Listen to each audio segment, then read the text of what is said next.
আপনি সামনের যে ভোটটা আসছে মূলত আপনার মূল প্রতিদ্বন্দ্বী কে, তৃণমূল নাকি বিজেপি? কার বিরুদ্ধে বেশি লড়বেন? আমার দুজনেই আমার সমকক্ষ প্রতিদ্বন্দ্বী।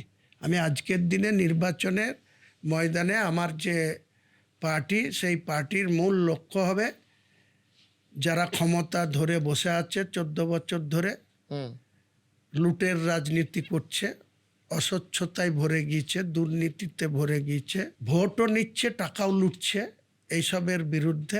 পাশাপাশি ভারতীয় জনতা পার্টি ক্ষমতায় বাংলায় নাই আসতে তারা 19টা রাজ্য দখল করেছে। সেই দাম্ভিকতায় ভারতবর্ষের তিনবারের প্রধানমন্ত্রী নরেন্দ্র মোদীজি যা মানুষের কাছে যে কথা বলেন না, যিনি বলেন সবকা সাথ সবকা বিকাশ, যে না আমি মুসলমানদের বিরুদ্ধে, ইদানিং আবার বলতে লেগেছে রাষ্ট্রবাদী মুসলমানদের আমরা বিপক্ষে না।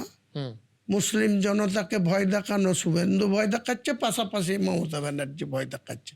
তোমাদেরকে এসব বাংলাদেশে পাঠিয়ে দেওয়া হবে, তোমাদের 1.5 কোটি নাম বাদ যাবে, তোমাদের এই হবে ওই হবে তাই হবে। কটা নাম বাদ গিয়েছে?